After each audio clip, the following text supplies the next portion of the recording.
Do you ever wake up in the morning and feel like doing nothing? Do you ever just sit at your job or at school and just wish that the day would be over? Do you ever wish that you could be as motivated or self-disciplined as all these other people that you see on social media who always seem to be accomplishing their goals? Well, there is a very simple idea that will make you motivated every single day. And no, it's not some little mindset like being grateful or waking up early. This idea is real, and millionaires and athletes and high achievers have been using it for years to accomplish their goals. And I'm going to tell you what it is by sharing with you a very inspirational story. This is Dave. Dave is an 18-year-old boy who is in his final year of high school. David had a pretty difficult life growing up, where he lived with his father and his little sister. His mother passed away of cancer from a very early age. David's father had to work very hard in order to provide for the family, and the only time David got to see him was for like 15 minutes when he picked him up from school, because soon after that he had to start a second job. David found himself wanting to hang out with the older kids at his school because he saw them as the father figure that he didn't have, but unfortunately they would pressure him to do bad things like steal candy or steal cigarettes, and they would encourage him to skip school and party with them instead. His life was slowly heading in the wrong direction. But one night, after David had been out at a party, he came home to see two police cars in his driveway. As David walked to his house, he noticed that the main window was broken. He walked inside and saw two policemen talking to his little sister, who was crying. "Are you David?" the policeman said.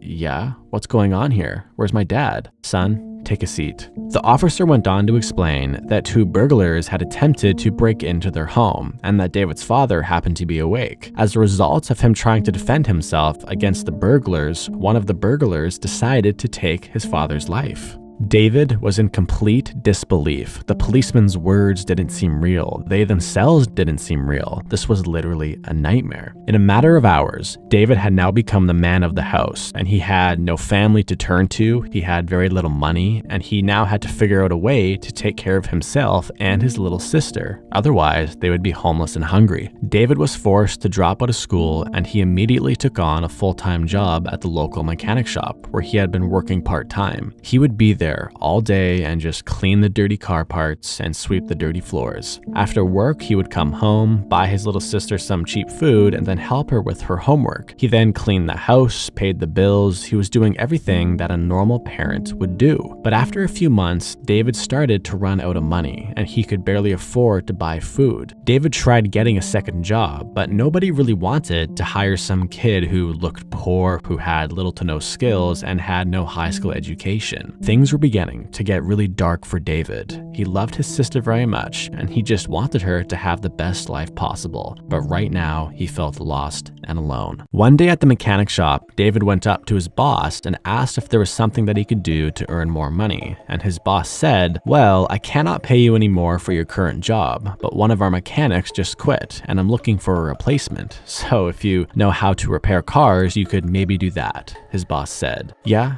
I have some experience," David said. Really? I was kind of kidding, to be honest. You've been working here for like 3 months and you were just telling me now that you know how to fix cars? Yeah, I don't know. I just thought that you didn't need a mechanic and I needed a job, so I was just doing my job," David said. Okay. Well, in 3 weeks, I'm putting 3 potential new mechanics through a test to see who can repair the same broken engine the quickest. And I don't see why you couldn't be the 4th mechanic. How does that sound? That sounds great. Thanks. Okay, well, if you need to brush up on your mechanic skills, you can read this book. It's basically the all-knowing guide to engine repair. And just so you know, this new job pays a lot more than your current job now. Later in the night, after his sister was all taken care of, David got out this massive book, and he thought to himself, if I can memorize every single thing in this book, maybe I can win this competition. Getting this job meant keeping himself and his little sister alive, and not getting the job meant being homeless and hungry. The stakes were very high. So for the next 3 weeks, David was glued to this book, and he read every single word 4 to 5 times, and he would close his eyes and pretend that he was putting together the parts that he was reading about, and he would visualize the problems to look out for and visualize how to solve them. Because he did not have any real car parts to practice on, he started to pay really close attention to the car parts that he would clean at his work. He would focus on the feeling of the metal in between his hands, and he would study every groove and every angle, and he would analyze where all the parts would fit together. Whenever David felt tired or he felt like he couldn't work anymore, he would just look at the hollow cupboards in his house where there was almost no food, and he would feel the cold air crawl up his spine because he could not really afford heating. But more importantly, he would look at his hungry, confused, sad little sister, who still could not really comprehend that both her mother and her father were gone. A hardship like that is not meant for a child. David had no choice. For the next 3 weeks, he barely slept, barely ate, barely drank. All he did was work. Finally, the competition day had come. David walked into the store and he saw the 3 other mechanics who all had their own tools, their own towels, their own cars. They looked very professional. "Hey kid, how are you feeling?" the boss said. "Yeah, I'm okay. If you need to use my tools to fix the engine, I'll leave them here for you." Guys, in front of you there is an engine, but there is a problem with this engine, and all of you have the exact same problem. And the first person to fix the problem and start the engine will be hired for the new job here. Does this make sense? Everybody nodded with confidence while David's heart trembled. "Okay, I will be in my office. I will come out when I hear an engine start. Start working right now." The 3 other mechanics all started to work right away. David could hear the tools clanking against the cold hard metal of the engine, and he could hear the grunts of the other men, and he could see the sweat coming down from their face. But David just looked at his engine for a moment, simply studying it. He could still see the sections in his book that talked about the most common problems in an engine, so he just slowly and systematically worked his way down the mental list. In the corner of his eye, he noticed that his boss was staring at him. As he worked on the engine, images of his little sister popped into his head. He could still remember very clearly coming home and seeing the cop cars and seeing the shock and fear on his little sister's face. She was his motivation. After some time, David had fixed a few of the basic problems and even some of the more advanced problems, but for some reason, it still would not start, and he could not really figure out why. As his hand came up to his face to wipe the sweat off his head, he noticed that his hand was really dirty, like really dirty, to the point of it being a little bit strange. He looked at where his hand was laying on the engine, and he noticed that it was on something called the fuel filter. Then instantly, he remembered a headline in his book called "Why a Clogged Fuel Filter Will Ruin Your Car." The filter is clogged. That's it. That's why it's not starting, David thought to himself. He frantically started to clean the filter, going as fast as he could. He could even feel a smile growing on his face while he was doing it, because he knew that once he did this, that the car would start. Every time that his heart would beat, the smile on his face became a little bigger and bigger. He was about to do the impossible. But then he heard it. The other mechanic's engine had started.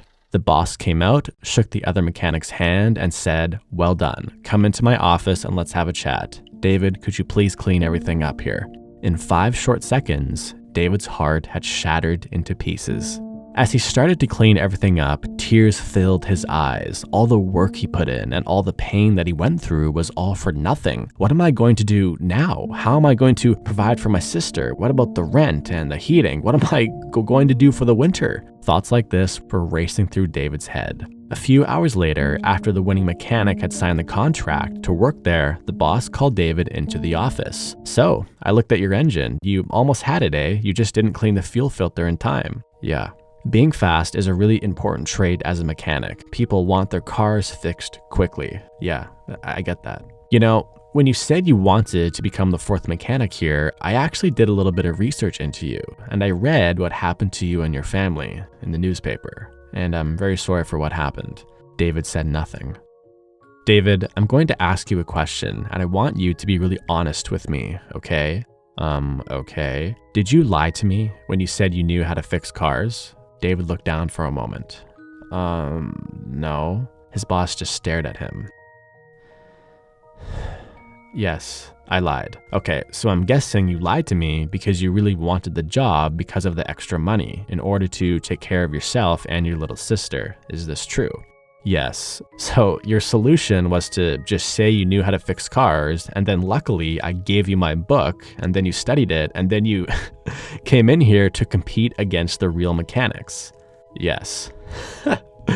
Wow, that is very bold of you, and really impressive that you actually managed to fix a car engine with little to no real experience. You must be a really fast learner. Well, I was pretty familiar with all the car parts. I mean, I clean them all day, every day. And you're modest. That is a really good trait. Sir, with all due respect, why are we talking about this? I lost. I saw the other mechanic sign the contract to work here. What's there to talk about? Yes, you did technically lose, and there's no way I will hire a mechanic with little to no real experience. David looked down, his heart still in pieces.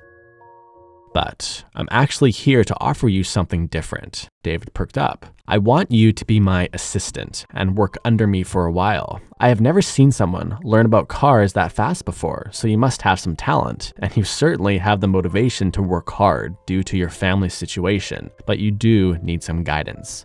Okay, what does this mean? Well, I definitely cannot pay you a full mechanic salary, but I will give you a raise to help take care of your home situation right now. Just the basics like food, heating, etc. And once you become an expert and a real mechanic, I'll start to pay you more. But there's one condition. Okay, what is it? You can never lie to me again about anything. The only reason why I'm making an exception for your past lie is because I know you just wanted to take care of your family, and I understand that.